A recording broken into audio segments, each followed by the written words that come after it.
of the topic. We invite you, our televiewers, to follow this conversation with open mind as we constructively reflect on the Anglophone crisis, the way forward, 9 years on. This is Inside the Issues. My name is Fabrice Kedinga. I'll be right back with my tag team.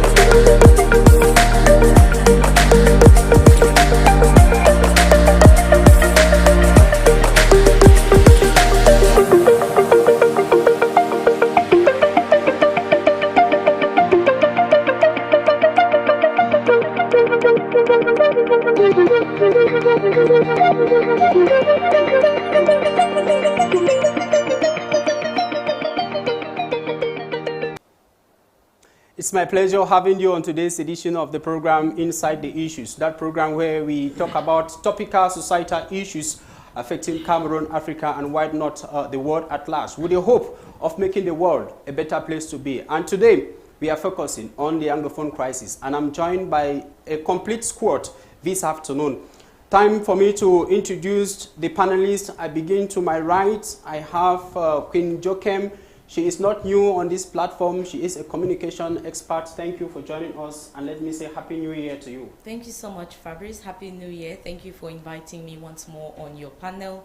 Happy New Year to my co-panelists. I'm happy to see you all here, faces that I know and that I like to debate with a lot. I hope that today we are definitely going to throw a lot of light on question that we have on table, the Anglophone crisis, and that our panelists will understand even more and better why the crisis is at the stage at which it is, and that probably the stakeholders will decide once and for all to put an end to this dilemma.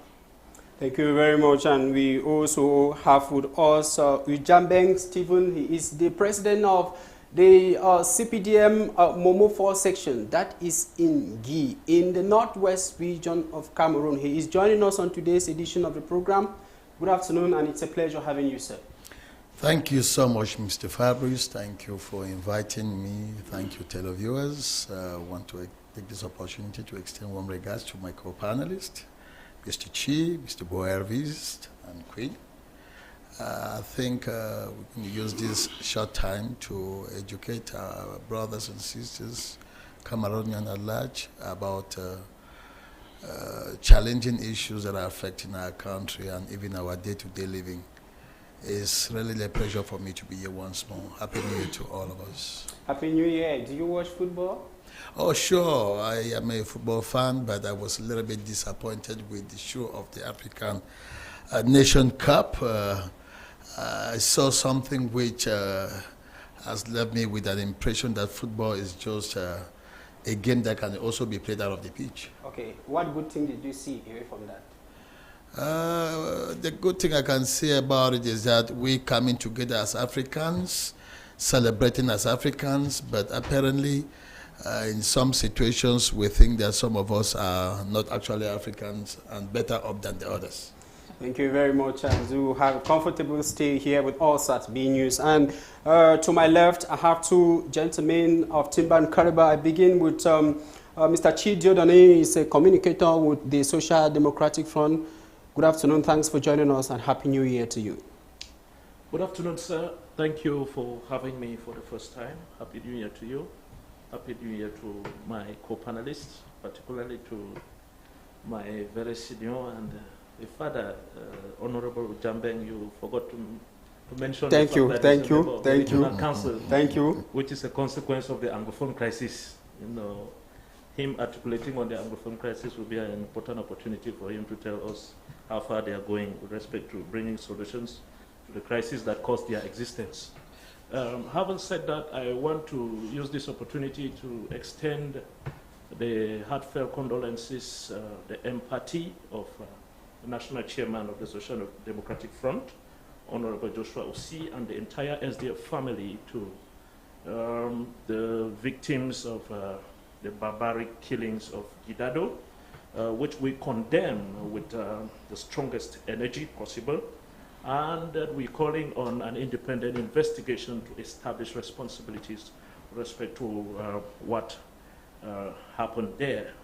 To the SDF, there is no justification for such an action, but most importantly, we are committing ourselves more than ever before to look for long-lasting solutions to this ongoing Anglophone crisis, which we could have avoided. And I want to add on to that to say that the government should also tell us what has been done with those that committed the Garbo massacre. Okay. Because we know an investigation was opened. We want to know at what stage the investigation is, who was found guilty, and what is their fate. Because when these kinds of crimes against humanity and war crimes are committed, accountability and transparency around all what happens is very important, so that others will not go into it. Let's welcome Bo Elvis. We are going to be getting into all of that. Bo Elvis is a refined journalist who has been covering the Anglophone crisis from day #1 to date. And we are glad to have him here with us this afternoon. Thank you for joining us, Bo Elvis. Thank you so much, Fabrice, for making it possible for me to be part of this prestigious panel. I like the way you called it at the beginning of the show, the squad. I mean, I think that's a word I'm going to use more and more in my programs. I'm very, very happy to be with Queen, who is a refined mind. I'm also very happy to once more meet Ujamben Stephen, someone I admire because he's one of the young, compared to me, I'm very young, but compared to the CPDM, he is one of the most dynamic people I know within the CPDM. So I want to greet him because he's someone that is very open and close to the people. And I want to also say hi to Chido Diodone, who is a refined man. And I would say it's a great pleasure and a privilege for me to be part and parcel of this show, to also appreciate your beautiful studio, and also appreciate all the guests of BE News 1 Television. Thank you very much, and I'm going to begin the discussion with you. You are a journalist.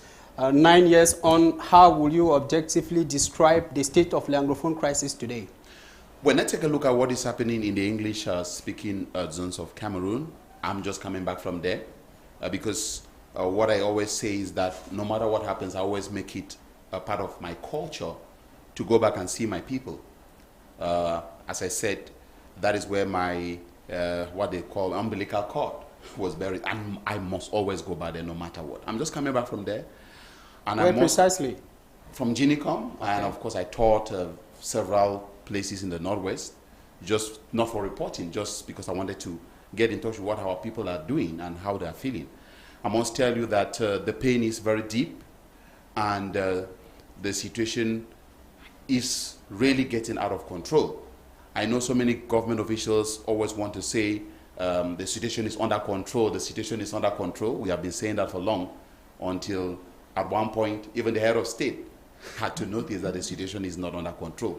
And that is why during his New Year's speech to the nation, he was calling for community dialogue as part of the solutions. Our people are in pain. One, because they live in fear. We have children that are already 9 years old today that were born at the time when the Anglophone crisis is already going on. Such kids very soon will be going to secondary school. The only thing they know is gunshots. They don't know what it means to wear uniforms. Sounds of the different sounds guns. of different guns and so on and so forth. The only thing they know is how to rush and hide under the bed when they hear sounds of gunshots. That is number one. Number two, the economy in the English-speaking zones of Cameroon is backward because we have epileptic power supply in the northwest and the southwest regions of Cameroon. It's true that people there do not pay electricity bills, but also why would they even have to pay because electricity is not available? So you can imagine people who are under stress, psychological trauma. I think they need lots of psychologists and a lot of mental health specialists to be sent to the northwest region and southwest region of Cameroon to be able to build back the minds of our people. And you can imagine too, aside the mental stress, the mental trauma, the economy is quite backward because there is no electricity. So even if you want to come up with a business idea, you are not going to operate in the business idea. We also have a situation of parents in the northwest and southwest regions of Cameroon who have not been able to see their children for long because they escaped as a result of the Anglophone conflict. They are either in French-speaking zones, some are in Nigeria, some are nowhere to be found. So you can imagine the trauma of parents that will never have to see their children again in this lifetime. It's something very traumatic. And that aside, Fabrice, I would say that we also have a scenario where the economy is not flowing. At least the situation has improved because you were able to go to Njinicom and in Boyo Division and tour other parts of the region. But if you looking back 2019, 2018, you could not make the trip. Yeah, I will not really say that is because, I mean, why can other people not also go and tour? It all depends on the kind of wisdom you use. I will not really say that the situation has improved. You might say the situation has improved maybe in terms of movement a little bit, but in terms of the trauma, you will not say that the situation has improved. Okay. We are just talking about the situation in NOUS, in Cambe, Gidado. You know, we are just talking about that situation, you know. So we cannot really say that because I was able to visit my hometown that it means that the situation is really completely under control. No, it's just that as time goes on, you know, there's something that happens with a frog. As you keep pouring water on a frog, if the water is warm, or the water is cold, or the water is hot, the frog adapts to the water, you know. Okay. So that is what I can say about the situation in the northwest and southwest. Okay, Honorable, you're coming from Guy. What is the situation in your area? Well, I think the situation has escalated to a level of witch hunting. People taking advantage of the protests of the Anglophone teachers and lawyers to pass on their own agenda. And as it stands now, I think the government have put in a lot of effort to address the complaint of the lawyers and teachers. But then those who have their own agenda are making use of that conflict to settle scores with their enemies. This is where the challenge is. Going down to your own area, you have to be very careful with who your enemies are. Some you do know them, some you don't. And some, we call them warlords, have taken an advantage of it to kidnap people for ransom collection. So it's a source of living to some. And so this is the challenge we face. It is no longer the claims of teachers and lawyers. It is now a different agenda. And the method with which the government is using to bring this to normalcy is still also going to be very challenging because if we apply crude method, you will hear the issue of abuse of human rights and all the like being implicated. So we cannot be saying that we are looking for peace. Where did the peace go to? We should be ambassadors of peace. If we love ourselves and love one another as we love ourselves, we'll be able to bridge up the gap, that gap which has separated us from looking at each other as a brother and started fighting each other. So the situation in Guy this time around is not about the Anglophone crisis? I don't think Guy is not only the issue of Guy. I am the member of the Regional Assembly. I speak for what is happening in the whole region of the Northwest. Okay. Yes, if you talk about Guy, I also think Guy is part of the subdivisions in the Northwest. So what applies in Guy applies in other subdivisions. But I can say that in some subdivisions it is a little bit better because access to motorable road to their own subdivisions also help to better the situation a bit than those who have very obscure roads. In fact, just passage that you can call them roads, whereas if somebody who lives from another area gets a city road, you think that you are a madman. But I think gradually we will get to somewhere, but every Anglophone, every English-speaking Cameroonian who thinks that the absence of peace is war and that we need peace should be an ambassador of peace. Should be an ambassador of peace. Chidiodone, Any improvement according to your reading as far as the crisis in the northwest and southwest regions of Cameroon is concerned, 9 years after? Where are we heading to? Well, 9 years we missed an opportunity to build a better foundation for this country. I've often said that the Anglophone crisis is a great opportunity for this country, if only we used it. And you don't have to go far to understand me. Regional councils today are available for the 10 regions. It's because of the Anglophone crisis, which was an issue of 2 regions. It is an opportunity for the whole country. If we looked at the problem deeply and addressed the root causes of the issue. 9 years after, the economy of the northwest and southwest regions is down, really down, and it is affecting the entire economy of the country. The CDC, that is second employer after the state, is barely surviving, and the rest of the country is having the effect.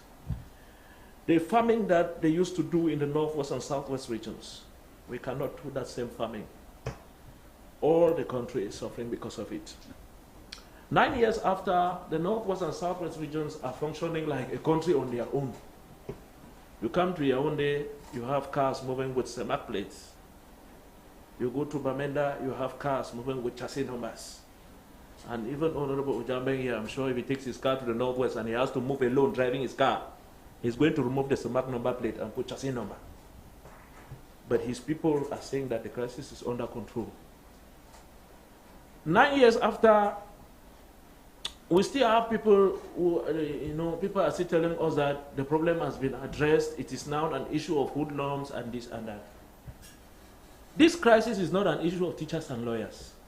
Teachers and lawyers only raised an aspect of the crisis.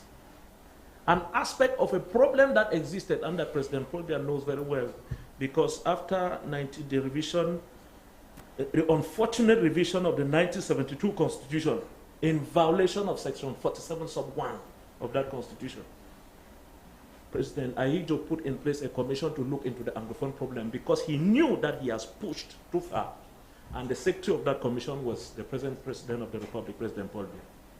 When these things came up, I understand that the President of the Republic knew that this issue of teachers and lawyers is just the tip of the iceberg. Instead of going deep into the issue, they decided to use this policy that they call in French la stratégie de pourriture. Allow the situation rotten, let frustrations come in, and then people will gradually abandon the situation. Unfortunately, the frustrations have come in, and everybody is being affected, including the ruling party. 9 years after, the Anglophone crisis has become a business. Not just the business of people who kidnap here and there, but serious political business for people who get elected without having electors. We have this phenomenon of ghost voters in the northwest and southwest region. They call you people, they will tell you people are very, very big figures. You don't know where they got the big figures from. They content themselves with being elected, having access to privileges, and to them, crisis is a good business. It's a good business for those that are within that are within channels where the budget of the state is bleeding in the name of managing the Anglophone crisis, and they are enjoying out of it. 9 years after, that is where we are. So, we have missed, and it was deliberate, to miss the track of using the Anglophone crisis, which is a real opportunity to Cameroon, to address the fundamental issue, which is the foundation of Cameroon. On which foundation are we building? And some of them of the CPDM distinguished themselves. Late Senator Victor Mukete, may so rest in peace. I don't want to talk about my spiritual father, John Frundi, and what the SDF has done. Many of you know it, but let me use just the CPDM. The senator said in what I call his dying political declarations that this unity, this country that I participated in building, this form of state that I participated in building has failed. The unity of Cameroon is everything but not functional.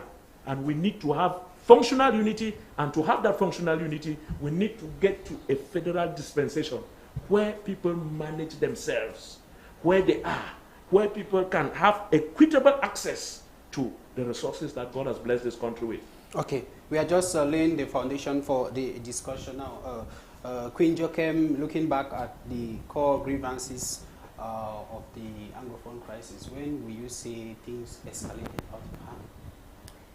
Thank you, Fabrice, and thank you to my co-panelists already for setting the base for this conversation. And I am really happy that you're asking me the question about the core reasons, the core grievances of the NOUS crisis, as we commonly call it. And I will start by saying that typically when we sit on panels like this to talk about the NOUS, most people just want to shy away from the original cause of the problem. And I would always say it is practically impossible to resolve a problem without wanting to identify the genesis of this problem. Now, most people say the NOUS crisis started in 2016 or 2017. This is a crisis that is not just about 9 or 10 years old. This is a crisis that is as old as about 42 years old. In 2016, that was just the trigger event. The riot of lawyers and teachers was just a trigger event of the outburst, but the crisis itself goes as far back as the 1970s, like my co-panelist Chi Jodoni mentioned. And I would always say to whoever cares to know the history of this country, of our country, the crisis of the NOUS primarily started with very few points. One main point was the question of identity. A group of people realized that agreements were faltered. Their identity was gradually being erased. The English-speaking part of Cameroon got into a pact, an agreement, a treaty. They signed an agreement with the French-speaking part of Cameroon, and they adopted a name, United Republic of Cameroon. Anyone can correct me if I'm making a mistake anywhere.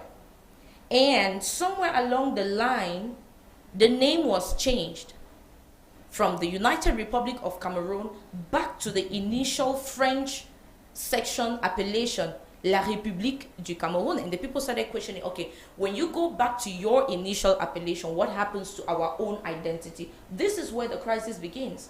When the people start asking questions, what about the agreement on the common law, educational autonomy, regional self-government, the bilingualism of our constitution, of leadership, of, if I should even say, rulership in our country? What is happening to our own side of the identity? We feel like you are assimilating us, and that was actually what was being done.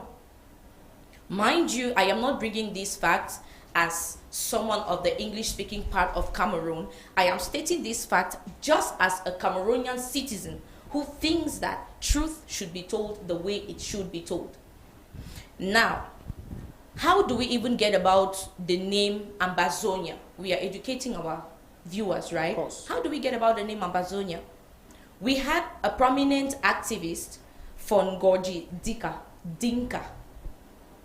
He decided that if we cannot get our identity clearly slated and known in this marriage that we have gotten into with the French-speaking part of Cameroon, it would be better that those of the English-speaking part of Cameroon go back to their own roots, to their own origin, and have their own self-administration. Many people always ask the question, okay, so why did they not choose to go by the name Southern Cameroons and all of that? Fondika did not want the historical appellations from colonial masters and all of that. So he chose a name that had more of a geographical origin, the Ambas Bay. And so the name Ambazonia is a coinage of Ambas zone, people living in the zone of the Ambas. So we got the name Ambazonia. That is the origin of the name Ambazonia. Now, President Paul Biya changed the name from United Republic of Cameroon back to the Republic of Cameroon. And people started questioning, The constitution is not bilingual. The law we use is not the law we know. It is your law being imposed on us. Where is that equality, not to say equity? This is how the crisis begins. Now, fast forward to 2016, when the lawyers and teachers go out to protest. Remember, I said there was an agreement for the common law, educational autonomy, regional self-governance, and many other aspects that they agreed in their union, in the marriage of the two Cameroons, right? Now, when the lawyers and the teachers go out on the streets to protest, it was a peaceful protest. It was a peaceful protest. But what was the response of the government to this protest? Repression. And this repression escalated to what we now have today as a political, as a civil armed conflict, with people carrying arms left and right. So when I listen to you ask the question 9 years after, I would say 42 years after, where have we gotten to with the crisis of the NOUS? We are looking at 9 years of children who have lost an academic life. Imagine a child that was born in 2016. We are talking today in 2026. There are children who do not know what the four walls of a classroom look like. And by my understanding of national stability, a nation that cannot boast of education is limping on one leg. Today we are talking about security. I will not agree with any state official that will say that the situation is under control. Tell us that you are trying to have the situation under control. I could agree to that. But affirming that the situation is under control is very questionable, because when at random times we get situations like that in Gidado, if I'm pronouncing the name correctly, it is clear evidence that the situation is not under control. When at 6 p.m., even in the heart of the Northwest, Bamenda town, everyone is rushing to get back to their homes. My co-panelist, Bo Elvis, was there. He can attest to that. By 6 p.m., everyone is rushing to get back into their houses because it is like a curfew. You should not be out by 6 p.m. Stay outdoors at 6 p.m. at your own risk. It means that there is a security problem. Okay. It means that national stability is questioned. Okay, we had this very barbaric incident which took place in Gidado, that is in Ndop, in the Northwest region, where about 14 civilians, including children and women, were killed by suspected separatist fighters. Now, Elvis, when you look at the way, you're just coming back from the Northwest, and in your analysis you said the Northwest and maybe the Southwest, they are living like a region on their own. Who is in control of the Northwest and the Southwest at this point? That's a very difficult question for me to answer. But for me to answer that question, I will tell you that I will not tell you who is in control, but I will tell you that many forces are at play in the Northwest and the Southwest regions of Cameroon. Many forces are at play in the Northwest and Southwest region of Cameroon, in the sense that it is very, very factual that the state authorities try to be present, but it's also a fact that there are so many areas too where some state authorities go to and fro, but they are not really that present, in the sense that some of them do not live there, you know. Also too, we know that there are some areas where the separatists seem to actually be in control. So I would say everybody is trying to be in control in the Northwest and Southwest region of Cameroon, because it is a war, and in the situation of a war, everyone tries to be in control. Okay. Now, okay, next question. Land. No, I've landed. Okay. Yes, I think Mr. Boevis, we have just one Cameroon, and that's a fact. President of the Republic, Paul Biya, with the administrators in all the subdivisions. And so we have the government of Cameroon in control. Although we have few hand resistance, the suburbs, to trying to create civil unrest, but I think that... will you call the incident in NOP, will you say that, can that be described as a Wuhan resistance? Let me tell you this. I said it before that some other people have taken the opportunity of the claims of lawyers and teachers to pass in their own agenda. Okay, if I was to go by the review of Queen Joachim, you will realize that she's talking about people who feel that they have been assimilated. It's not just a feeling. All right. And then if you look at the people who were killed in Gidado, I don't know who among them were going to give what we are fighting for. Those locals that were killed there, are they the one to give what we are clamoring for? No. So you agree with me that people are using that cause to settle scores with their enemies. It is not about fighting for the right of Anglophones to feel that there should be equality within the people living in Cameroon. And now, I think this conflict started not by people requesting for equality, but a certain core which we refer to as teachers and lawyers fighting for certain rights which they think was not given to them. Of course, it was their right to fight for what they deserve. It wasn't about assimilating Anglophones with the culture in which they come from. So, but then, if we were looking at the cause of the conflict that came, they will be talking about that point which lawyers and teachers were advancing to be lapses. So if we're going by that, you will realize that the government have actually responded to the requests of the lawyers and teachers.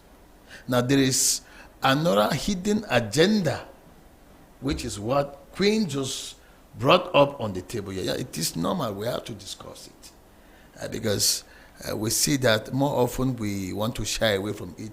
It is chopping us and going, chopping us and going. Yeah, there was a hidden agenda that came later on, which people are now using that to mount resistance, that Anglophones have been marginalized and almost assimilated. I think the head of state, President Pobi, and father of the nation, being a smart father that he is and the peace-loving man that he is, organized the National Major Dialogue, which we had. And within that context, I hear you people call Southern Cameroon, I prefer to call it the British Cameroon. And the British Cameroon, we had the House of Chiefs that used to go with the assembly that was in Boya. And we also had commissioners which were referred to as federal ministers. Same we have today in the English-speaking regions within the last stage of decentralization, which is the regional councils. But if you were to look at the appellation, why Northwest bearing regional assembly and Southwest, while the others are bearing regional council? You now come back to the claims which my brilliant co-panelist Queen said here, the claim of Anglophones not having them being respected for who they are, the culture they inculcate, and what culture they brought during the time of reunification and coming up with United Republic of Cameroon. I want to say that the head of state being one of the key actors that came to finalize that situation, which brought us to one, so that in reality the separation that the Western world brought and separated Cameroon from its natural existence, which was one Cameroon, into two Cameroons. We are now calling some part English, calling some French. It's not our culture. English is not our language. French is not our language. These are borrowed languages that have been given to us by colonial masters. And we cling on it. It is tearing us apart as if we are not brothers and sisters. And even before the colonial masters came, Cameroon was one. We were governed by chiefdoms. And not this separation that came and now gave some people think that they are French, the others say they are English. But however, within that context of the separation, the English-speaking Cameroonians had a culture. And an educational system which they were drilled in by the colonial masters. That is what we are hanging on now and laying claims to. But I think within that context, yes, there is a gap because the practices, the experts in the field of education thought that a lot had changed from what they agreed within the time of reunification. And so President Paul Biya thought that they should give back that credit to the English-speaking Cameroonians so that they can feel that we in a country where we call our country. I like the way you put it. Yes. That we are we. Yes. And so in the course of the major national dialogue, there was a special status that was given to the Anglophones. A lot of people are wondering what is a special status because they don't seem to understand it.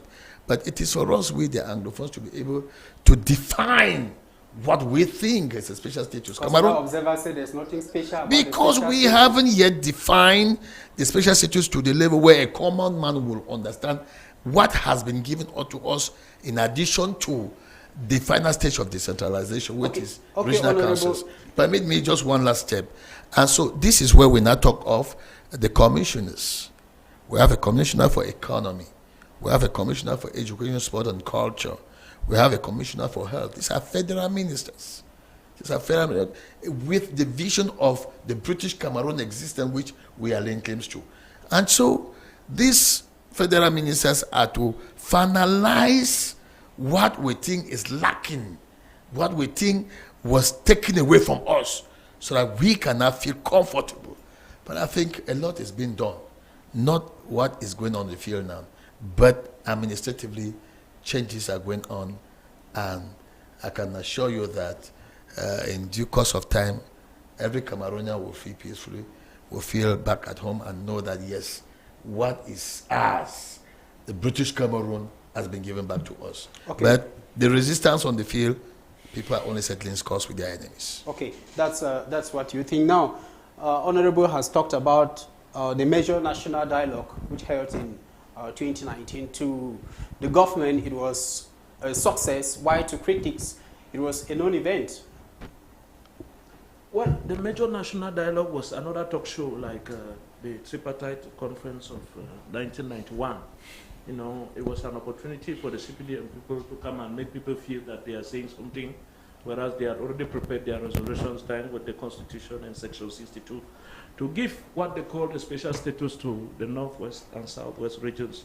That special status, as we speak, limits itself on names, contrary to what the member of the regional assembly is saying. That special status is limited to names. House of Chiefs, regional assembly has gone up, has come down. But effective, the powers of the regional assembly in the Northwest is almost the same or the same with any other regional assembly in a regional council in any part of Cameroon. Mm-hmm. Now, there are certain things that we have to set straight. I am surprised, and I feel that President Paul Biya will be surprised himself listening to Honorable Ojambe. Because President Paul Biya confessed while abroad that they attempted to assimilate Anglophone Cameroonians and they did not succeed. And his disciple is here saying that no, this issue of assimilation is just a story. When you go and you come here and you are insisting on teachers and lawyers have gone up and come down, and you are a member of a regional assembly, you were never one of the reasons why the teachers and lawyers went to the streets. Why is it that you are existing because the teachers and lawyers went to the street? Because the problem was above teachers and lawyers. The problem was the foundation of this country, and you people know what is wrong with the foundation of this country and which needs to be addressed. The problem with the foundation of this country is that the unity is not functional. People want a system where they can govern themselves. And this problem is a national problem. That is why I said it was an opportunity for the entire Cameroon. But the issue now is that so-called Anglophones from the Northwest and Southwest regions have their own way of feeling this problem and expressing it. And one of the reasons why they feel and express it the way they do is that when you look at the colonial past, you will understand that the people of the Northwest and Southwest regions could also become a country on their own. And when the frustrations keep growing, they are like, you know, some people begin to think that If at all we were a country on our own, probably we would not be in these frustrations. And they want to think that they should go them away. It is legitimate to think so, and it's understandable. And when you understand this, you come back and address the problem of Cameroon's unity, of Cameroon's political system. Now, you say that when you look at all what has happened in the past concerning the Constitution, and you think that is just a hidden agenda. What happened to the Constitution in 1972? That Constitution was revised, and it was a constitutional violation. People still argue about it, Section 47 somewhere. It said that no constitutional amendment that violates the integrity of what? The federation. After that constitutional amendment, we never heard anything about the federation again. Federation had disappeared. It was now United Republic. The unity of this country was cemented in 1961 in the name of a federal republic. Now, you people went in 1972, and you left from there, and you were now talking about the United Republic. Federation disappeared. Building the unity of this country was making it in such a way that the country can be properly governed and let all Cameroonians feel comfortable where they are. People will come and distract you and tell you that we are not French people, we are not English people, we are but Cameroonians. But they forget to know that even Cameroon is a consequence of colonialism. There was no country called Cameroon. Mancon is not Cameroon. Nghi is not Cameroon. Cameroon itself is a consequence of colonialism. Colonialism, what we are struggling after today, is not because of colonialism. It is because of how have we managed our living together as a people? How have we managed ourselves? Unity to some people has been the unity of a cartel, of a small cartel of individuals that are milking the resources of this country, and the majority are suffering it. This majority from the so-called Anglophone section and the so-called Francophone section. But Anglophones are crying loud that no, we will not tolerate this. Because we're not trained to accept things that are not right. If some people can tolerate it, we will not. That is the problem. You see, it's very okay. It's very okay. They'll tell you that Cameroon is united. Cameroon is this, Cameroon is that. Cameroon is united because they belong to that cartel of less than 1% of Cameroonians that are milking this country. And to them, everything is fine. You see, even when they want to solve the solution, they want to solve the problem, they still look for a place to give them access to the resources of this country. You cannot imagine that people are shooting guns and they are creating a commission for bilingualism and multiculturalism. What has bilingualism and multiculturalism got to do with silencing the guns? They just created another opportunity to permit a former minister have access to resources and meet and share with his friends. And they're enjoying the state project. Okay. It's good business for them. Okay. We get your point. Now, Borevis, when the crisis started, there were calls, there were other leaders, other activists sending information, giving instructions to the one they call their voices on the ground. A lot of them have been arrested, others in detention, even abroad. But right on the ground, nothing seems to be changing because we still have random kidnappings, random killings of both civilians and military. Nothing is changing on the ground. Yeah, because what you see physically is what is happening spiritually. What I mean is that the Anglophone crisis is spiritual warfare, which means that one person, the fact that you've arrested one person does not really mean that it means that men of God need to be involved. Of course, what I'm trying to say is that it's something spiritual, or it's something like spiritual in the sense that if not, after the arrest of Sisiku Ayuk Tabe and the rest, the Anglophone conflict would have. It's like when they arrest a kingpin, another one comes up. Yeah, because there are always people who have been indoctrinated as they listen to others. There's always a hidden, mentee somewhere listening to a mentor who has been arrested. And once the mentor is arrested, the mentee takes over. And so long as we have conflict, and sometimes I really bother and I feel so bad that we have reached a stage where Cameroonians have to pick up a gun. Do you know how bad it is? That is, a Cameroonian has to pick up a gun, whether you are separatist or you're a soldier. We've reached a stage where a Cameroonian picks up a gun and shoots at the brother. We should not have ever reached this kind of stage. You see what I mean? Last week, a young man was going to his house. Some men on a motorbike shot him dead. Exactly. So because the more people are killed, the more we have wickedness, the more the crisis is going to continue. No longer a crisis. It's a conflict. It's a conflict now. It's Cameroonian versus Cameroonian. It's Cameroonian versus Cameroonian, in the sense that, okay, when you kill a soldier, you've raised many more soldiers. But when you kill a soldier from a family, some other person the soldier comes from a family. He has a wife, he has kids. The kids are going to grow up and ask, where is my father? They're going to tell them, your father was shot in the northwest region of Cameroon. The kid might not say anything, but in his heart, he might say, I want to become a soldier because I want to revenge what happened to my dad. Same thing. When you kill a separatist, the separatist is a husband. The separatist is also a family member. The separatist might be the only child to the mother or the father. When you kill him, he is buried. But some other person in the family is going to grow up and say, but okay, maybe he had a child. The child will grow up and say, okay, what happened to my father? Oh, your father was a separatist, he was killed. And the child will say, so my father was a separatist, he was killed. I'm also going to become a separatist. You see why? The gun can never be a solution to the ongoing Anglophone conflict. Because the more you kill people, the more you create wickedness in the hearts of people. And that is why I said it therefore makes the Anglophone problem to become a spiritual problem. Because it starts moving from one generation to a generation. And at one point, it becomes a generational curse that will be very difficult for it to be stopped. And that is why we've always said it, that the gun should not be a solution to the Anglophone conflict. It should not be a solution to the Anglophone conflict, because we are also talking about the kids that are growing up in the northwest and southwest region of Cameroon. They will start finding the gun to be something normal. You know, imagine as a child growing up. I grew up and I reached, a stage, and the only time I saw a gun was during the 11th February and the 20th of May. I grew up to maybe about 10 years without ever seeing a gun in my life. It was only when we went to 11th February and 20th May that I saw guns. And you didn't even get the sound. The guns were not loaded. You see? Because we're even forbidden to watch movies that were portraying violence and gunshots. But now you see children, 3 years, 4 years, 5 years. What they watched in movies is becoming a reality. Exactly. What they watch in movies is becoming a reality. You're in the farm, you're in school, and you get gunshots. Everybody's lying down. Everybody is lying down. You are sleeping in the morning, and you get people running past by with bikes, gunshots left and right, and so on and so forth. What becomes of the psychology of these kids when they grow up? Okay.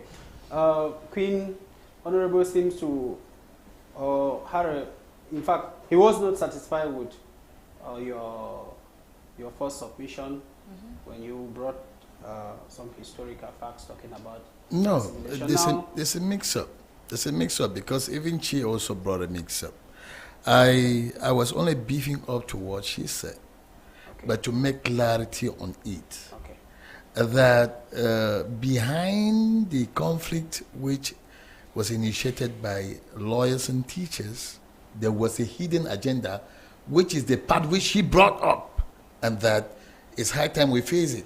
Okay. Yes, because if we keep running away from it, it keeps coming on and on and on and on. I think I was just beefing up to that. Okay. And to add to say that the head of state foresaw that already, and that's why there was that major national dialogue, and of which a special status was given to the Anglophones. Okay. Let me pick it there from.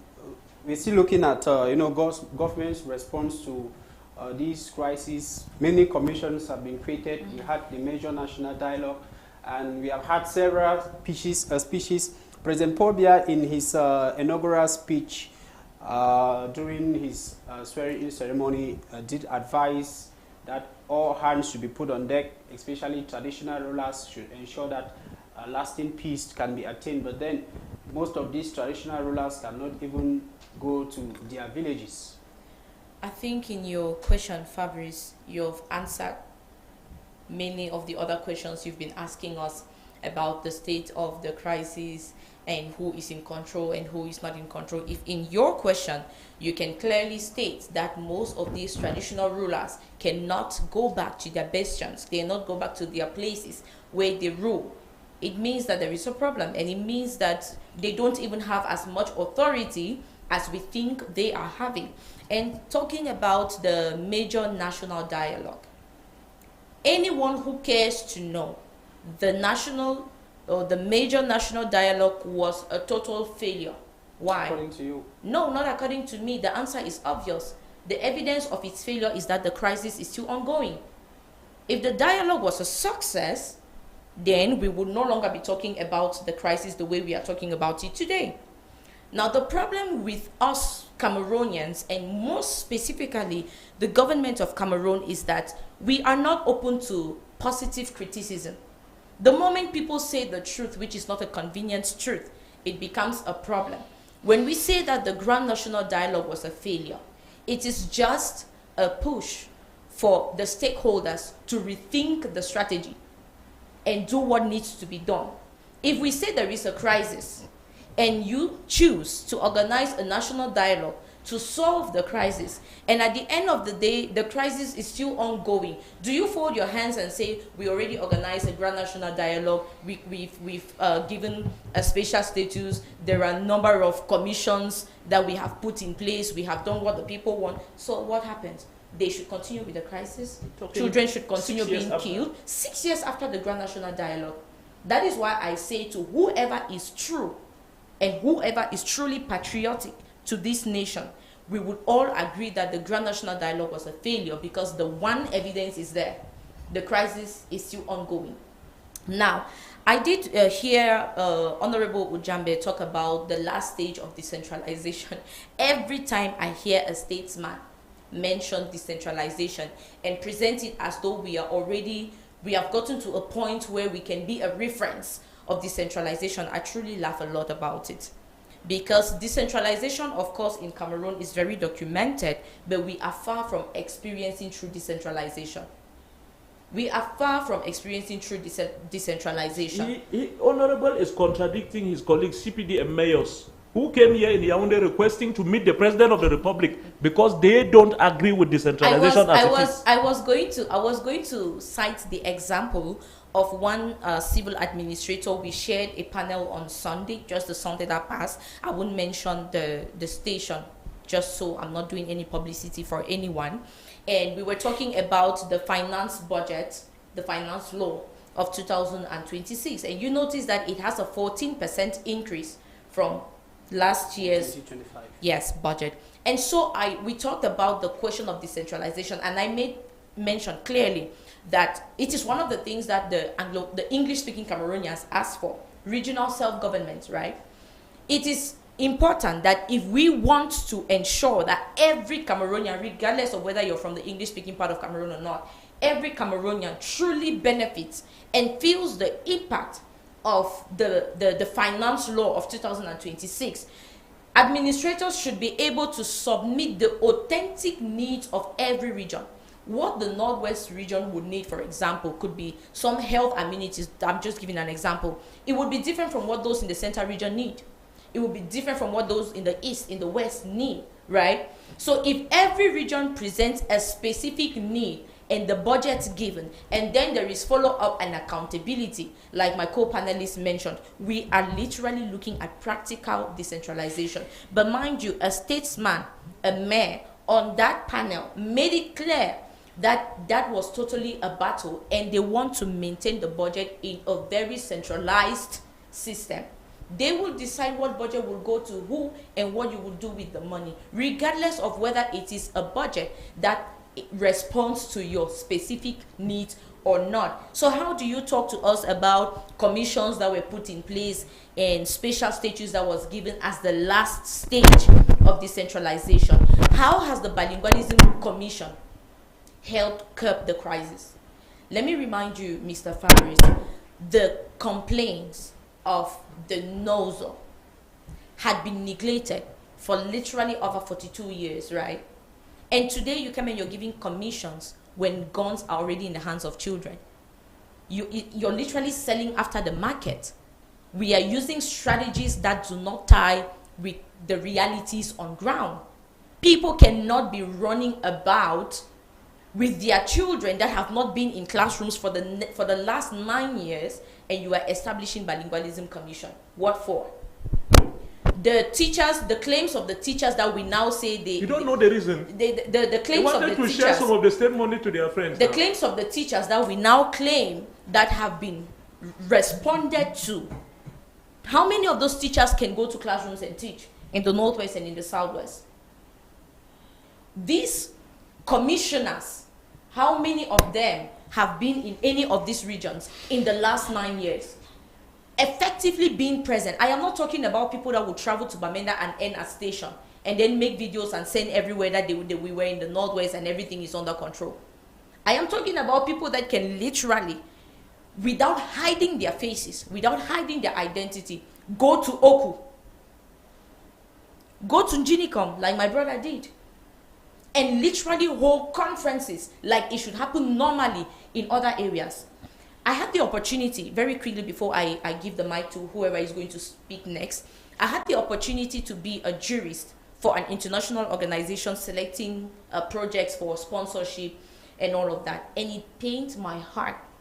Yesterday during a Zoom meeting, most of the projects that were listed to be implemented in the Northwest and in the Southwest, we sat literally for close to 2 hours debating the feasibility of these projects.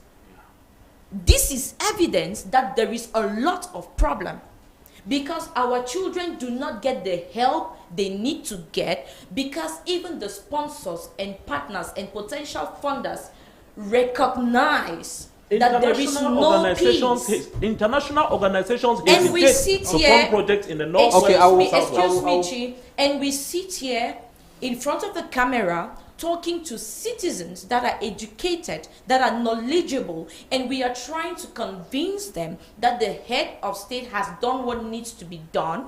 He has done what he could do. I would give him that credit. But I would say that what has to be done is still to be done. Okay. Honorable, we are still talking about the major national dialogue. I know that you are a master's degree holder in conflict resolution. And you have a lot of knowledge as far as conflict resolution is concerned. When you look at, or when you listen to the comments on the panel, are you convinced internally that the major national dialogue served its purpose? Because the crisis have not started. Or do you think we need another dialogue? The crisis has not started. You say,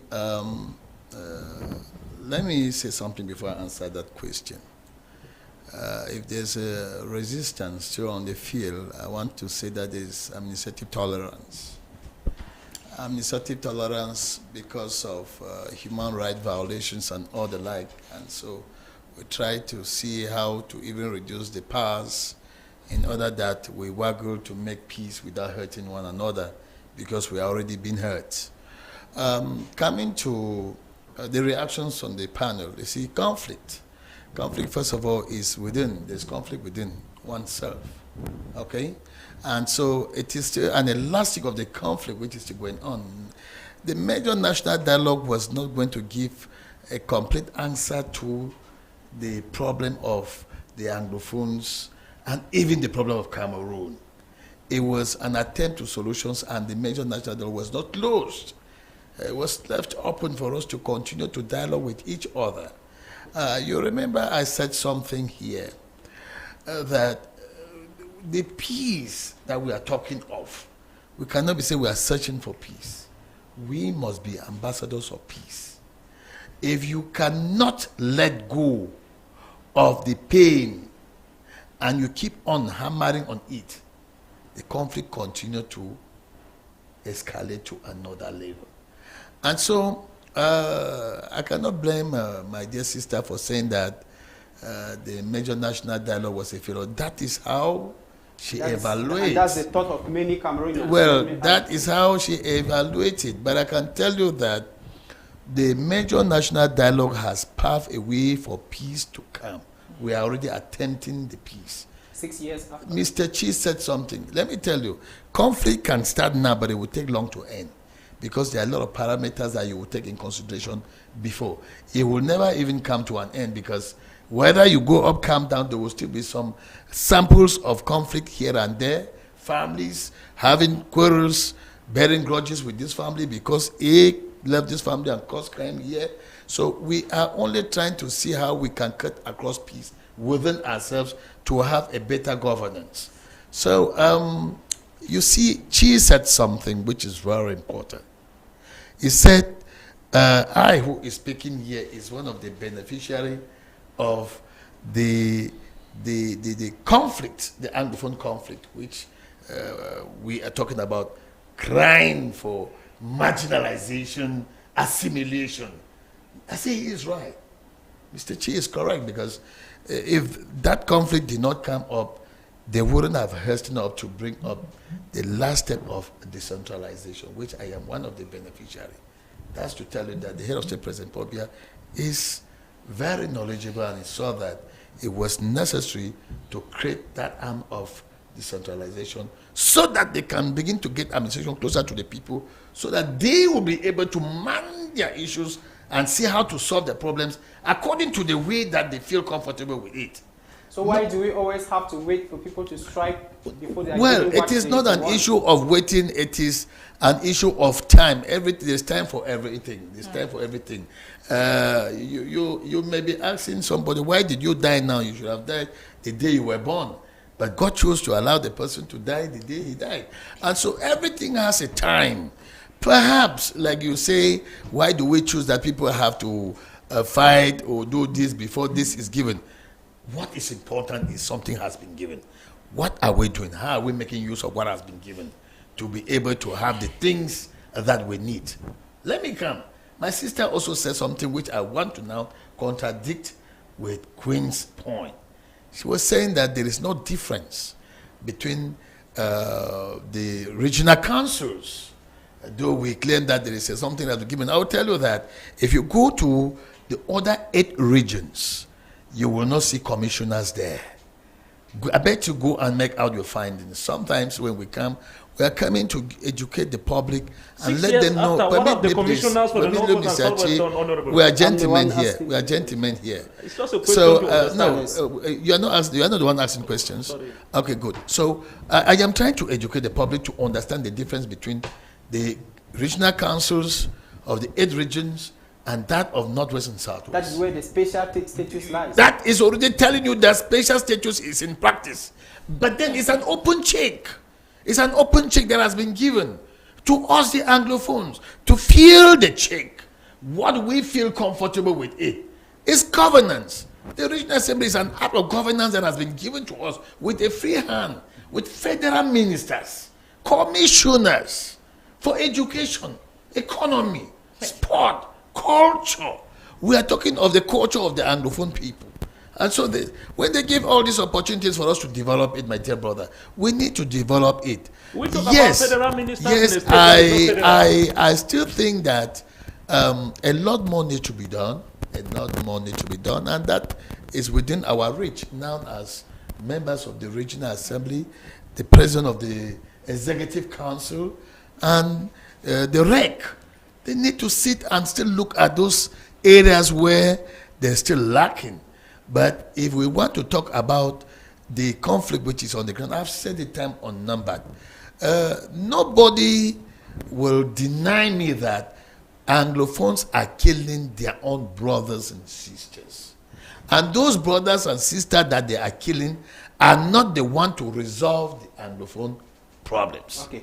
Before I get to you, Jordan. Yeah, I have really briefly, I have a comment to make. And, I really like the way Honorable Ujambe accentuates the commissioners, education and all of that. It makes me think of how deeply our citizens, Cameroonian citizens in particular, especially those that have an affinity or an affiliation to the power in place, right?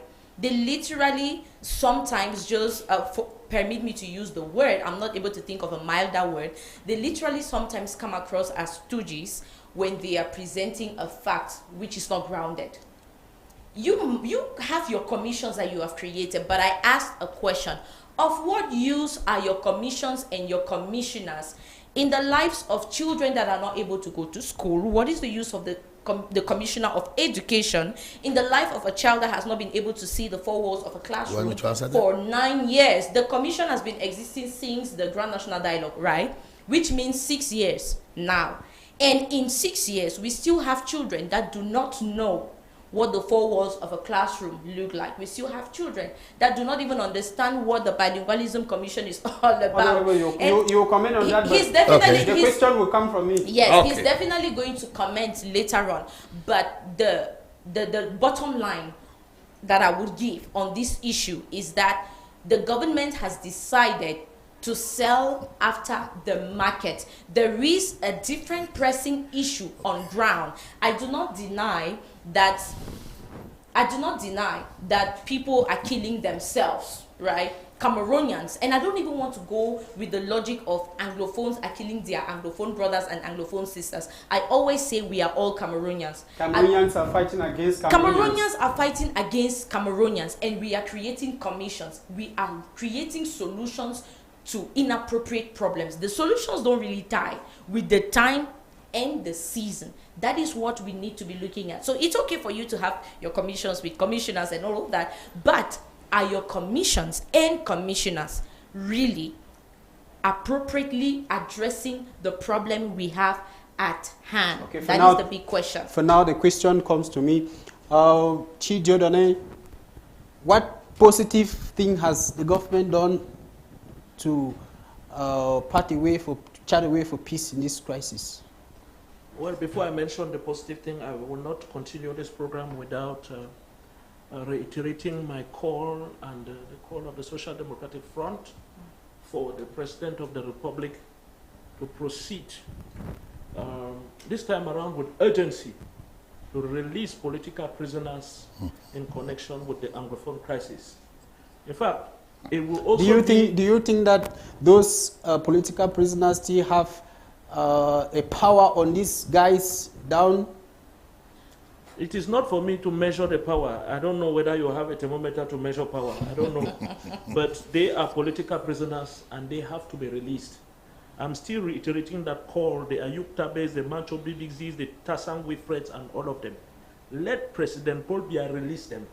He was able to pardon people who made a coup d'etat against him to take away power from him. But he is taking people who got up because people were crying. And they got up, they stood, and they expressed it the way they could express it. And you take them and put behind bars for this length of time. We hear they are awaiting trial in March. I'm calling on the President of the Republic, take advantage of the grace of God upon your life and release these people. It will also be an opportunity to also thank them for permitting you to put in place reforms that have made people members of the Regional Assembly like Ujambe. Now, what are he has to release them. Now, you see, 9 years after, what has the government done? You know, when this crisis started, one of the first persons who appreciated the head of state was the late chairman of the Social Democratic Front, my spiritual father, John Frondi. When the head of state sent commissions to start talking with lawyers and teachers, the chairman was the first person who said that is the way to go. Talk with the people, because for a political problem, there need to be a political solution. Right. Don't resort to arms. When the thing was going, and very soon, the trigger of the gun came out when it wasn't necessary. Lawyers were being, molested on the streets by policemen. The late national chairman was still that father who came out on the street and said, no, you are not going the wrong way. And he penned a letter and sent to a Tutti. I said, this thing that you are doing like this thing will go far than you are thinking.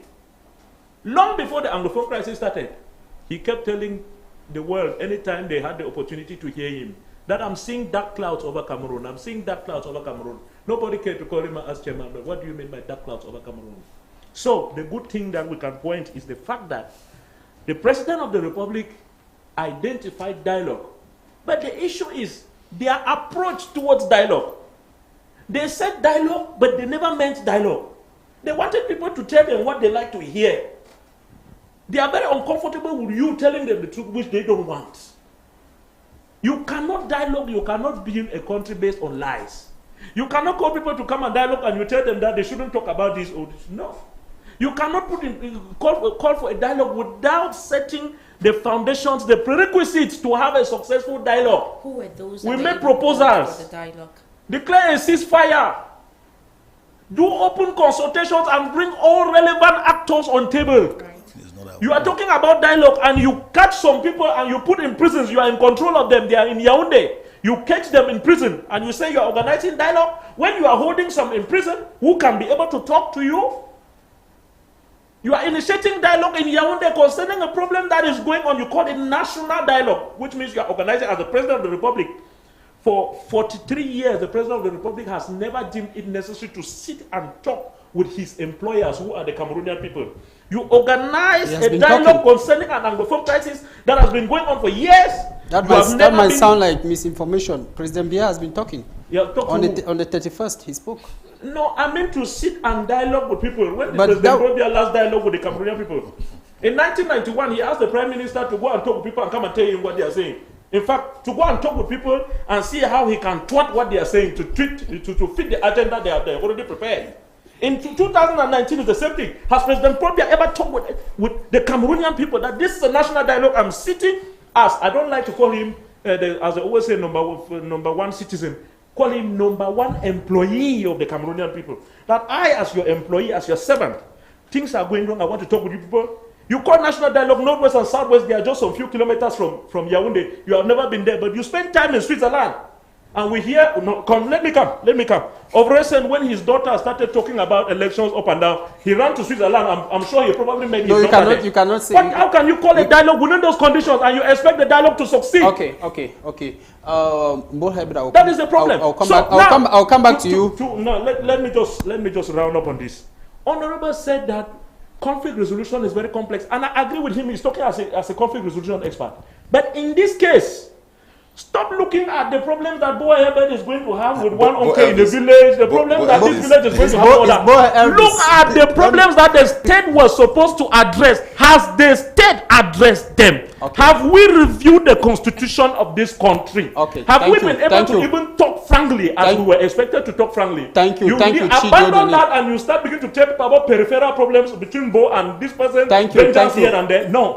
Thank you, Chi Diodane. If you're just joining us, you're watching Inside the Issues live from Yaoundé, Cameroon's political capital. And today we are focusing on the Anglophone crisis. What's the way forward 9 years after? Now, most of the Anglophone elites have been accused, especially those who are often in Yaoundé, of not being able to articulate what is happening in the regions very well. Exactly, and thank you so much for raising that point, because it appears as if you were a soothsayer who was trying to read my mind. While we were talking, I was going through the speech of the head of state, where he spoke about the importance of community dialogue. He said, I recently I urge the administrative authorities, traditional rulers, and vital forces of the regions concerned to commit themselves resolutely to this process. We will pursue with renewed determination our efforts to consolidate the gradual return to normalcy taking place in the regions mentioned earlier. I have high hopes for the virtues of community dialogue, which are recently encouraged. Good. That's the head of state talking. Good. And for community dialogue to take place, the elite, the traditional rulers should be on ground. I'm sure you've been reading online and watching on television how some traditional rulers from the northwest region of Cameroon are becoming very comfortable with constructing palaces. Yeah, palaces have been transferred to Yaoundé. In the central region of Cameroon.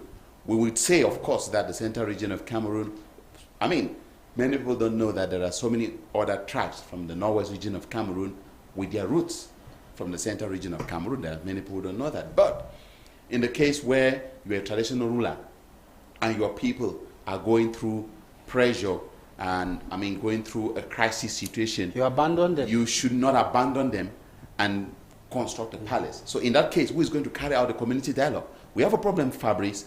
We have a problem of elite who have lost touch with their people. They have lost touch with their community. I will tell you that right now in Yaoundé, it is even easier as a journalist to meet a French-speaking minister than to even meet some Anglophone ministers. That's the truth. If you go and field audience, I find it easier to meet a French-speaking minister than to meet some of those Anglophone elite. And that's a problem, because you don't even have an opportunity to talk to an elite, to articulate problems to them. Some of them don't even go to the village. They don't care. What they care about is, during elections, they should militarize the areas where they are going to be in the northwest and southwest region of Cameroon, do the election and come back and settle in Yaoundé. And some of them have abandoned their houses in the villages, and they're more comfortable in constructing mansions in the central region of Cameroon, forgetting about their villages. But when it comes to representation, they come and speak on behalf, and they say, we are representing the people of the northwest and the southwest region of Cameroon. So this is what the head of state has to do. I'm sure that his Honorable Kabayege Jibril gave the head of state a golden pen during the inauguration ceremony. The head of state has to fire every Anglophone elite who has lost touch with the population. Even within the CPDM, there are elite within the CPDM who are still in touch with the population. He needs to identify them. I don't want to call names, but there are young, dynamic elite within the CPDM. If you go to their homes every weekend, you find them receiving IDPs. You find them, trying to get to the people, visiting IDPs because they care about their population. But we have another group of elite, who have lost touch completely with the population. Nobody knows about them. The only time they call in the village is to try to see what can we do to win the election to please President Paul Biya. And sometimes those results do not even reflect what the people have done in the field. It does not even reflect the aspirations of the people. So Fabrice, the head of state, President Paul Biya, needs to go. He needs to go within the ruling CPDM. Even within the ruling CPDM, there are a young group of dynamic, younger generation elite. And he himself said it, that this mandate is dedicated to youth. Exactly. We need to see more, of course, Honorable Jambeng, I'm not saying this because he's here. We need to see more young people, who surround the head of state, like Honorable Jambeng, like Mbelamuki Charles. We need to see more young dynamic Mbelamuki Charles, who, although he's of the CPDM, when it comes to speaking out, he speaks out. Even in Parliament, we see him speak out. He speaks out the mind of the people. He speaks out the mind of the people, So why others speak for their stomach? We need to identify young, dynamic elite within the CPDM who can speak the truth to the head of state and who can carry out this community dialogue. If not, at one point in time, the head of state will have to go back himself and do the community dialogue, because the people he will send to go and do community dialogue, no one will listen to them. To their villages. So how can you be saying that you want to send people to go to their various villages and carry out community dialogue who have not been to their villages since the Anglophone crisis started? How would they carry out the community dialogue? So thank you. Thank you very much, Boavis, for your contributions. We are getting into the most important phase of the program. Where do we go from here? But before we get to that, Honorable, I know you are agitating. You want to make some clarification or give some answers to the questions that was posted a while ago by Queen Jokem. Yes. I still want to make us understand the importance of the offices of the commissioners. I really want to emphasize on that. And please open your ears and listen well. It's not just commission. It is enshrined in the decentralized code. It is not a commission that is created by a presidential decree or prime ministerial decree. It is enshrined in the decentralized code, the offices. So it is constitutional. Now, what are they actually doing on the ground? The Regional Assembly is just 5 years old, and we are entering into the second mandate. And of course, the first 5 years is building the body of how the Regional Assembly is supposed to function. And I can tell you that, like I said before, that the major national dialogue was not closed, was open for dialogue to continue. And of course, the Regional Assembly has embraced that. They are extending dialogue into the various subdivisions and penetrating into the villages. And if you go into every subdivision, you will see that they have created what they call the neighborhood committee. The neighborhood committee is facilitating the process of development in each village and gathering the worries and complaints of the various people, assembling them as a working document, discuss it at the level of the councils, and bring it to the Regional Assembly, where we look at solutions. So in the other part of it, the House of Chiefs is there to see how they can rebuild our culture so that it gives the image of which we are, reflect the people that we are. And that alone cannot be done if we don't have actual evaluation on those policies that were destroyed. When we talk of our funds hanging somewhere around here, you do not expect a fund to be sleeping under a tree because He wants to remain in the village to serve his people. And of course, you know, that wind that came around was a very bad one. It was stormy. Our culture has been disintegrated by children who brought in all kinds of stuffy thugs from Nigeria. They call them Odeshi and all the like.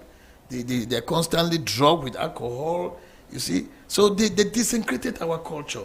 And so for that culture to be reinstated, the House of us need to sit again, come out with some element of culture on how to cleanse the land and rebuild some of the palaces so that our funds can get back to the palaces and see how they can bring their elites back together to work out further dialogue to see how we can ameliorate the living conditions of the people based on what we are complaining on. And so I think the Regional Assembly has done a lot, and it is time for implementation, though we've already started. If you go into all the villages in the Northwest, you will see there is the PDI. There's a project that was initiated by the President of the Regional Assembly for Northwest and the Executive Council to see that members of the Regional Assembly have those related projects to impact community labor, farm roads, and all those markets and all the like. The palaces clean up as a way of giving life back into the villages so that our people can begin to feel that something new has come. And of course, it is done as a participatory approach, like what used to exist in the then West Cameroon. We used to call it the Public Work Department, where the government brings in some little token for people to refresh with, and then the people come in with man labor. And then if there are some areas where they have to use some materials like cement, rods, and all the like, there's stipends that come from the Regional Assembly through the member of the Regional Assembly. They get in contact. So that is already peace building. That's peace building, making the people to come back to work as one and see themselves as brothers and sisters, not to be hostile to the other. So if we do not see this, I bet you this second mandate, before it goes to half, people will see the difference. And I take this opportunity once more again to thank President Paul, as father of the nation, for his foresightedness to think that they should give back what used to exist in the British Cameroon. Shows that he's a man that listens. He's a father that listens. He is more informed than any other person. Like Mr. Bo Elvis was talking of, people who have run away, they are not getting closer to their people. And I hope President Pobia knows all of this information, and he knows who to touch when need arises. Okay. Now, Queen, we are getting into the solution phase of the program. What can realistically be done to reduce the rate of violence in the Anglophone regions, which keep increasing on a daily basis? Okay. Fabrice, talking about the solution phase of this conversation that has really been very heated, and at some point I even got the impression that probably we were leaning a lot too much on blaming the government and all of that. So I want to strike an equilibrium here, saying that we are by no means tolerating or encouraging the mishaps, right, of our brothers and sisters, of noble citizens of Cameroon that are expressing their disgruntledness in an extreme way. And I want to reiterate here that we talk today about the separatists and secession, but understand that the initial aim was not a separation. It was just a reclaim, and the stiff-necked nature of our government to respond to the claims of these people pushed them to the extreme, where they decided, okay, since we cannot get what we want, we choose to go. On this note, I want to say I listened to the court proceedings, to the hearing of the NERA 10 on the 16th of January, if I'm not making a mistake. That was a Thursday. I listened to it all through from start to say about 30 minutes to the end, and I can say, this is really my opinion, I can say that there is more subtleness with the response and receptibility for conversations, for dialogue, and for possibilities of negotiation. Because again, when we talk about people having to manage a crisis, people having to dialogue, we are literally talking about a negotiation. And for there to be a negotiation, it means that both ends, or the the stakeholders in the situation should be willing to move from their respective ends and have a point of convergence. We are talking about the crisis because there's always been divergence in viewpoints. We want this, we cannot give you this, you're asking for that, this is not what we want. And so, but there is more and more a possibility for a convergence in opinion. So I really do hope, and I think that while each party is thinking about the good of the entire Cameroonian people, there should be some hastiness with probably the organization of another inclusive grand national dialogue. I'm already talking about the solutions here. Another grand inclusive national dialogue, because if one dialogue cannot solve the problem, then we should have as many dialogues as possible until we get the solution, right? We're looking for solutions here. So if there should be another grand national dialogue, which I think there should be, it should be very inclusive. One of the things that the Cameroonians complained about the past grand national dialogue was that it was not inclusive.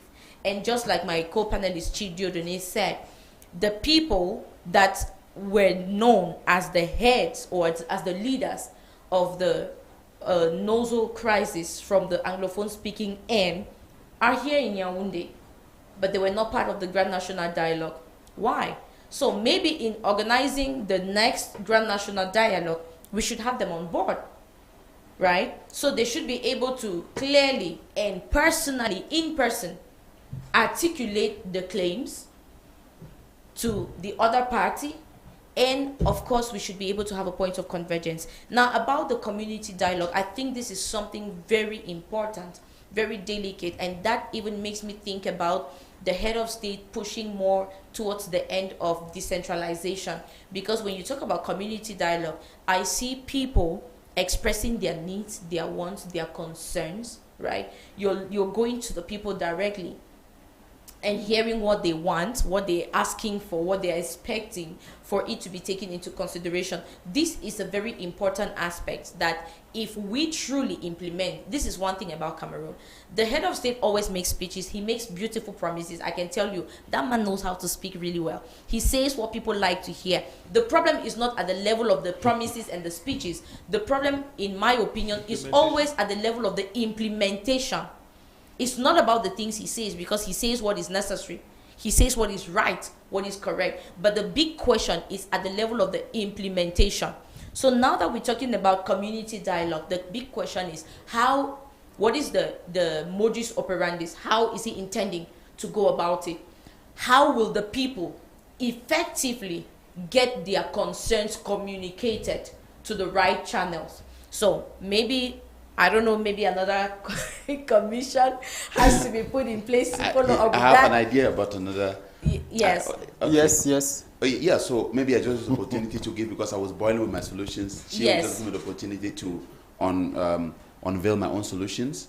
Thank you so much for this opportunity, Fabrice. I wrote down some solutions, and as I said, my solutions might not necessarily be what government officials want to hear, but they are what they need to hear. Because there's a difference between what you want to hear and what you need to hear. The first solution, as far as this Northwest and Southwest conflict is concerned, we should be thinking about the National Healing, Dialogue and Reconciliation Commission. These things can still be well named. Another commission. Yes, commission for dialogue and reconciliation. And then we should be thinking about the authentic measure national dialogue. When I say the authentic measure national dialogue, by implication, it means that the last one was a fake measure national dialogue. Okay. So we need an authentic, not fake, that insufficient. Let's use the word insufficient. Yes, insufficient measure national dialogue. Because when I say authentic, that means a national dialogue that brings the other party on the table, inclusive. Now we should be thinking about, aside the National Healing, Dialogue and Reconciliation Commission, that will be, of course, reconciliation means that you bring together all that are concerned on board for an inclusive dialogue and reconciliation. We should be thinking about cleansing the land of the Northwest and Southwest region of Cameroon. You can imagine bloodshed. We know what bloodshed represents in Africa. I don't know how we are going to cleanse the land, whether we have to bring exorcists and so on and so forth. But there's a way to think about cleansing the land. We should also be thinking about a commission that is in charge of handling the psychology and the trauma that the people of the Northwest and Southwest region have gone through. We should be thinking about that. Now, we need to boost more business persons from the Northwest and Southwest region of Cameroon. I'm talking about entrepreneurs. We know that most billionaires in Cameroon today were created by the government. The head of state recently announced 50 billion for young people. There have been lots of billions at the Ministry of Youth Affairs that were supposed to be used to boost young people. I don't know, maybe I'll pass there and find out how many people from the Northwest and Southwest region benefited from those billions. But when I went to the Northwest and Southwest, I did not really have the impression that young people, they were being empowered to start businesses, or entrepreneurs, they were being empowered to start businesses. We have business persons from the Northwest and Southwest region that are in Yaoundé, that are in Douala. We need to boost them, because being elites from that area, they have more visitors, they have more IDPs to take care of, and so on and so forth. So we need to deliberately boost business persons in the Northwest and Southwest region of Cameroon.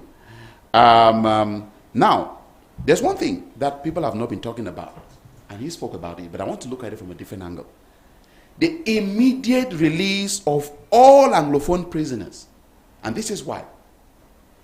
We have more than 1,000, getting to 1,500 or 2,000. Please, are you talking about prisoners related to the crisis? Yes, prisoners because related. When you say yes, all prisoners, Anglophone crisis related prisoners.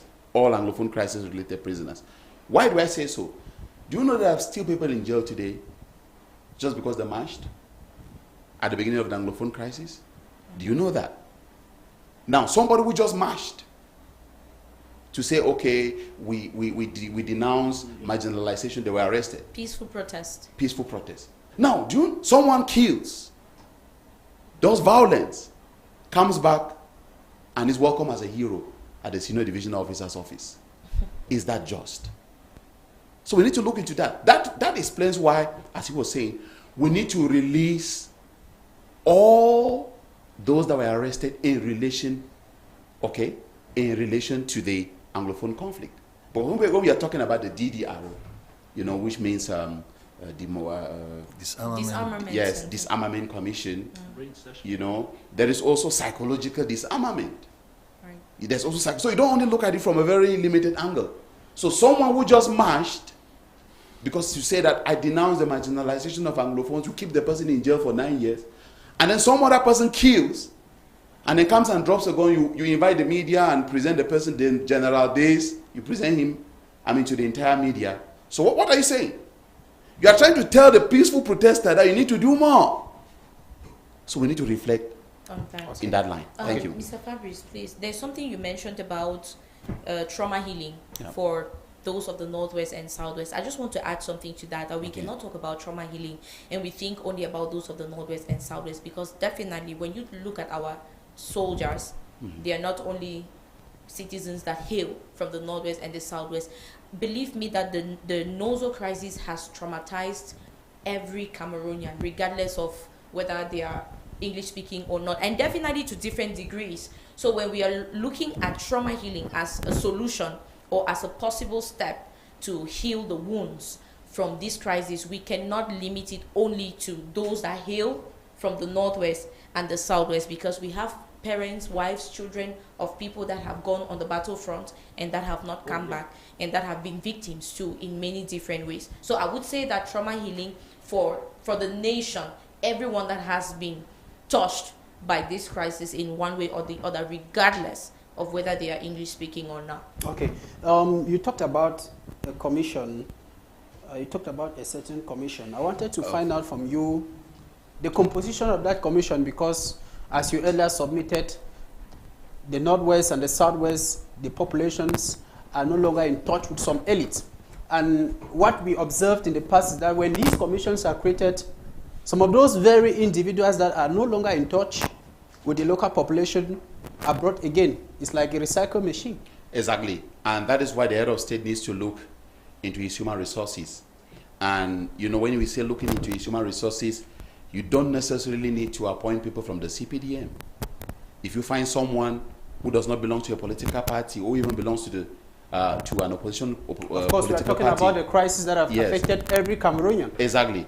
So when Cameroonians are playing, the indomitable lions of Cameroon are playing, you will look. If you look very well, you see that there are people who voted for Biya, there are some who will not vote him. But they are playing for Cameroon. When the indomitable lions of Cameroon are playing, all Cameroonians carry their flags and the support. Not partisan. So when it comes to developing the nation, it's true that you might have to compensate some people because of, they are very active in your political party. But when it comes to bringing solutions to the country, you need to look for people not only within the political party, the ruling political party, go even to the civil society, go even to the opposition, or go to the diaspora and even import people that can come back to the country and solve problems. So in that light, even within the ruling Cameroon People's Democratic Movement, there are CPDM officials who stay in their villages and they are not disturbed.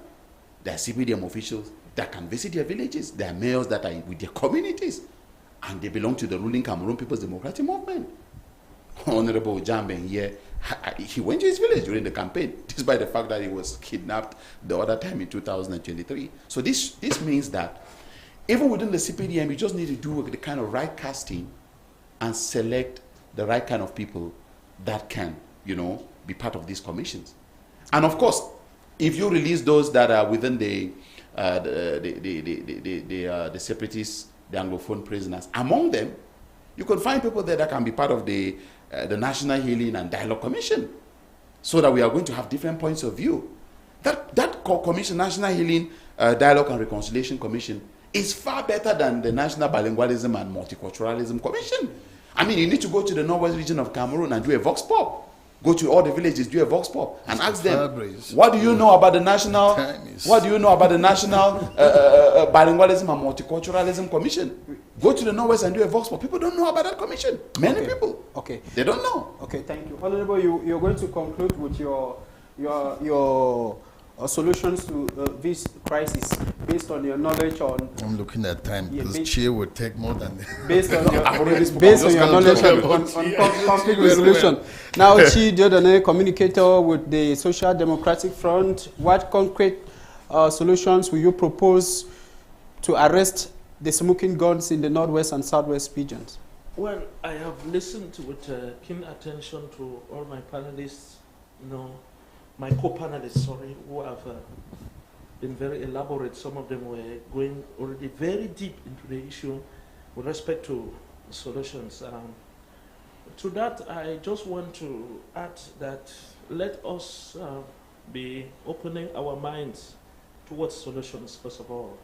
I have called repeatedly for the actors of the conflict in the northwest and southwest regions to begin to create conditions to make sure that traditional rulers return to their palaces.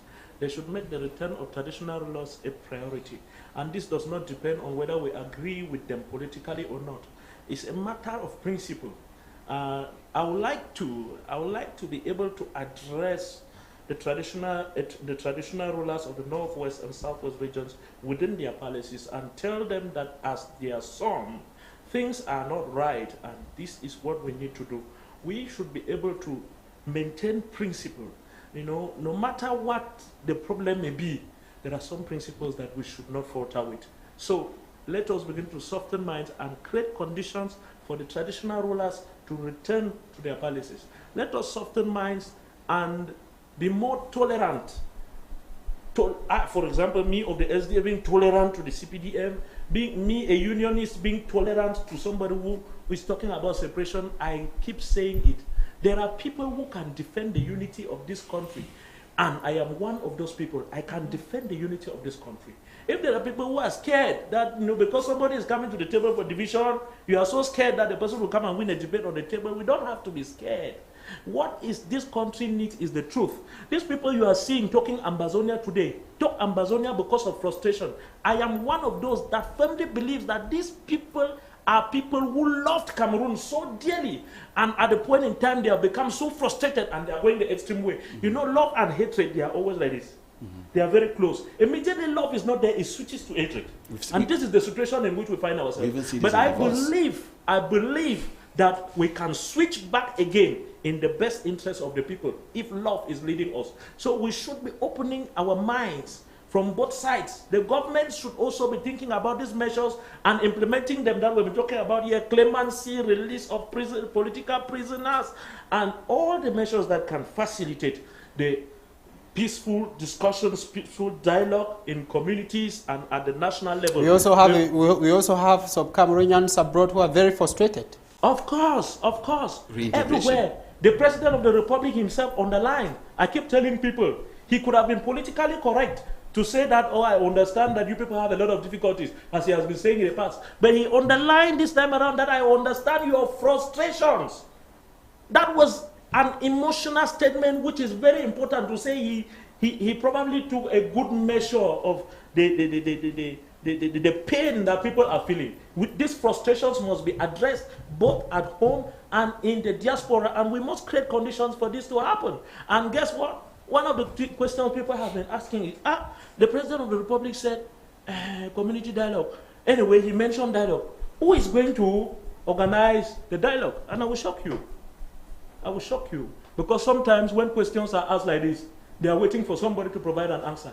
And I'm telling, if the President of the Republic is watching me today, and all those that are watching me, that if the Anglophone problem and organizing dialogue to resolve the Anglophone problem has become a Goliath, as Goliath was facing Israel, I, Chidiodone, speaking here, I'm a David.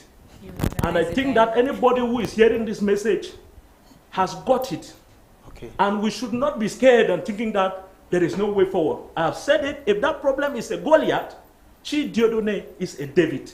Okay. Let us begin to open up for solutions. And all this, whatever we will be doing, it is said that you shall know the truth, and the truth shall set you free. We will build Cameroon, the great Cameroon, going forward on the truth. And what should lead us as we speak the truth is not just bitterness or happiness or anger, emotion, whatsoever, but it should be love.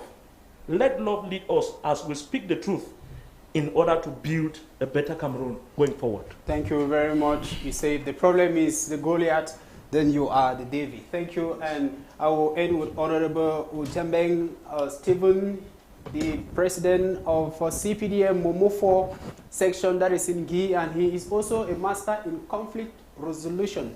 Now, what concrete solutions will you propose to immediately arrest the crisis? Thank you for this question, and I want to say that the major national dialogue had already paved way for peace and for a better solution. What is lacking is implementation. And this is where I want to call on all the ministers, members of government, who are still holding tight to competencies that are supposed to be transferred to the region, to immediately do so, because it is going to help the Regional Assembly to be able to attain that peace and the way forward which we are talking about here. At the creation of the regional assemblies, there are 72 competencies which are supposed to be transferred to the regional assembly.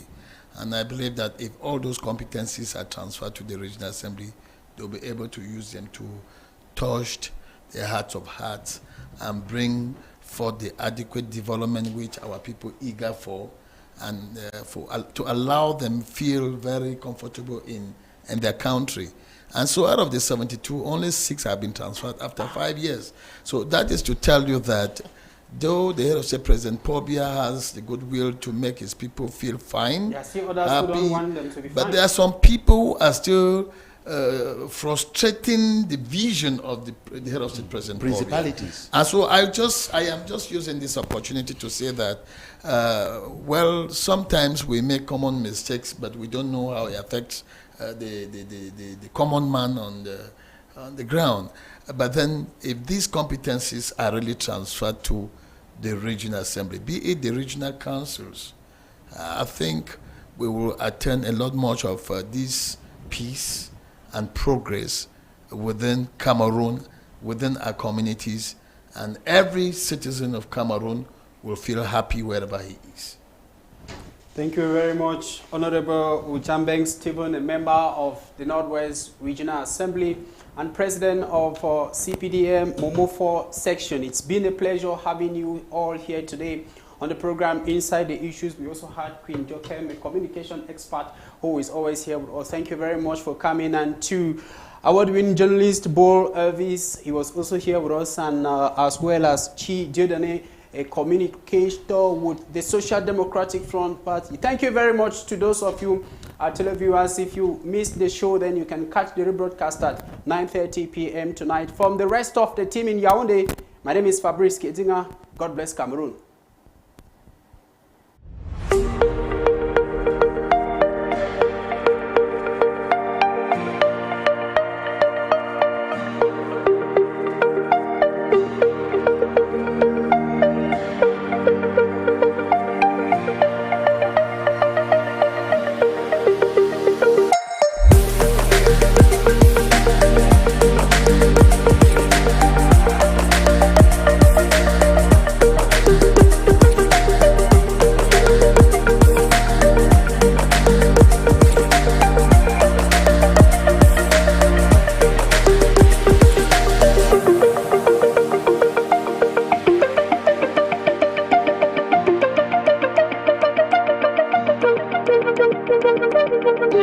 Thank you.